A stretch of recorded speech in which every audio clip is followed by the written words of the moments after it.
Georgia Bulldogs, who hasn't necessarily always been completely active in the portal, has been more active in the spring and winter portal than they've ever been.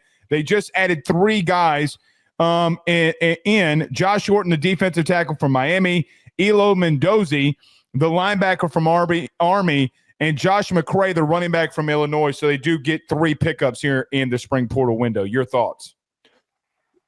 Horton, I'm not really – it's not that big of a deal.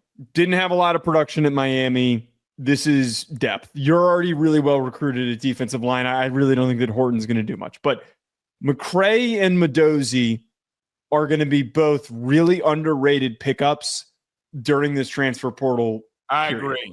I agree. Modozie, I was listening to the 247 Sports' recruiting show that they have is fantastic. I want to dig into his film a little bit more. I didn't have as much time leading up to this show to do it. But from what I've seen, this kid's a freakish athlete. It's crazy that he was playing in Army. 6.5 sacks last year. He flies all over the field. I think that those tools are the typical traits that are coveted by the Georgia defensive coaching staff, ones that you see them go after with high school recruits. So the fact that they're able to steal a guy like this from Army of all places, and this sneakily, it really is going to be a huge underrated pickup for them. And McCray, I'm surprised that he left Illinois. McCray was a player who, when we were talking a little bit about Illinois coming into this upcoming season, was a big reason why they could have a lot of offensive success. They've got a really nice running back room, but he leaves 6'1", 235 pounds, is a freaking dump truck, 10 touchdowns this past year. I can't remember the last time. All in the red zone way. I can't remember the last time that Georgia has had a mauling, big-bodied running back like this. And I think that this is something they've missed, and it's a big reason possibly why their run game has not been as good as we have hoped it could have been. So I love both these pickups, and I think both are going to pay tremendous dividends. I want to go to Josh McCray first. Okay. Kirby is basically telling you without telling you what he wants to do, where he thinks he lacked, right? The offensive line and the offensive struggles that they had outside of Carson Beck, no, we're not talking about the Cavender situation where he got absolutely roasted today. Elite tweet by you that he's the Bo Callahan of quarterbacks. I do agree with that. No one wants to go to his birthday party. No one wants to go to his own teammates didn't show up to his birthday party, Joe. And I'm so sick of people saying that movie sucked. I thought it was pretty funny. But regardless of that, Joe, there is something to be said in today's world, in today's college football, about physicality, right? What are the teams that normally get to the pinnacle or get to the end? What was Alabama's biggest weakness? What was Georgia's biggest weakness? What was, in the moments and times, Penn State's biggest weakness? I thought that they lacked the physicality down the stretch that they needed to have to be able to overcome. We've never said that about the lack of physicality from a defensive aspect for Georgia. Offensively, they lacked there a little bit a year ago. Now you're adding a running back, and he might not get the production. I think that he will. That, Joe, quite honestly, they want to live in these situations of old school, let's line up on first down, run it right at you, put your head down, and get 4 yards. That's exactly what they want to do, and that's exactly why Josh McCray is arguably, because of the system, the biggest pickup that nobody wants to talk about. Joe, 11 touchdowns in the red zone total. He had 10 rushing, but here's the thing. Joe, they threw him the football in the red zone. He had 13 catches last year in the red zone for 116 yards and a score, even though he's at 240 pounds, which – I do think that he needs to lose maybe a little bit to be a little bit more versatile. But when Illinois got in the red zone a year ago, he grabbed that rock. And that's what Georgia wants to do here. They want to get back to their style of football. And here's the truth too, Joe. Regardless if it's Gunnar Stockton, regardless if it's Ryan Puglisi, or if they do go in the portal for a quarterback, who knows? You will have either a guy that has one start or we'll have a true starter in Ryan Puglisi. So you need to have that established running game. I love to pick up. I love when a team dedicates to physicality in the running game. Love it more than anything.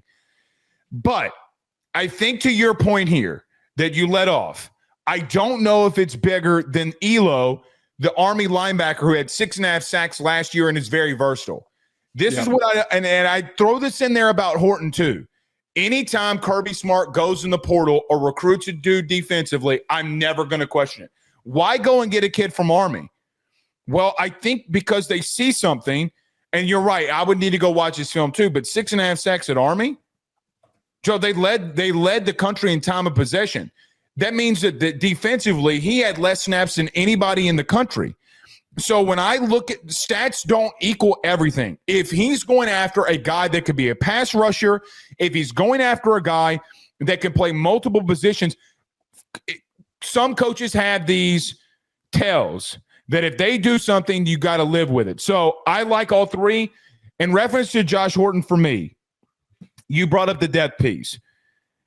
Very possible, but I'm just not going to freak out over a true freshman kid who has very minimal production. When you go into the when of all people to go in the portal and get a DT, why would I look at Georgia and say, well, man, what does Kirby see that I don't? So I love all three pickups, but I would put them in that order: McCray, Elo, and then Horton. Yeah, and Horton was decently recruited coming out in the 2023 class. He's been around for a couple of years. Part of me kind of thinks, you know, what layer of this is him not scratching the surface of that starting lineup for Miami, and it was just better off for him to leave. Very rudely, can I pause you? Yeah. Well, he's also from Georgia, by the way, so that kind of plays into why he might have ended up there. But I got to throw this in there. David Stone went in the portal. What team got him in the portal? His own team? No, Miami. Like there was a lot of Miami. I mean, not Miami. Miami was the team that a lot of people thought that was pushing for David Stone to get in the portal. I think it rubbed some of those DTs at Miami the wrong way. Really, I do. And I think that this is quite possible. Listen, I heard this from a guy that would know, okay? I think that some people in that room got pissed off, and they didn't get either. They lost a kid, and you didn't get David Stone. So I'm sorry to rudely interrupt you, but Joe, that's out there in the ether from people that we trust that are putting that out there.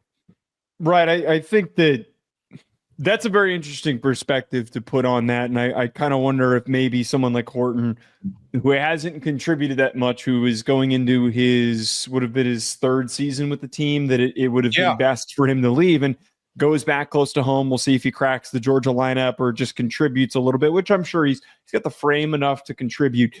To just round out this, though, Modozie is going to be thrown out there, and they're going to try and find creative ways to deploy him. The thing that I took away from this when I was listening to some other analysts talk about him was that he is an athletic freak. He is a guy who is filled out his frame more and more playing for that Army program that is ready to take that next step of playing in the SEC. And then lastly, I don't think McCray takes over. I agree with that. Carries. I think it's still going to be Nate Frazier, but I think that he's going to be the second back ahead of Roderick Roberts in the second. I really think that he is probably going to get a lot of those goal line, short area carries. They're not that far off in size, Roderick Robertson and McCray, but I think that McCray has the actual production and the experience in those spots that he is going to be highly relied on, and him having that experience is going to be huge. Joe, when you play bully ball in the running game, people get hurt. And the most depth that you can have, I attribute it to this. I'm not saying that, stay with me here. What would Belichick do in New England? Dude, if you would go to any roster depth, he would keep 5 running backs of the 53. Why? Because when you would pull a guard in the play action power style that you would run, you get hurt. And anytime that you can bring in a power back, Joe, I love this move. I agree with you. I think I don't even know if he's a top 2.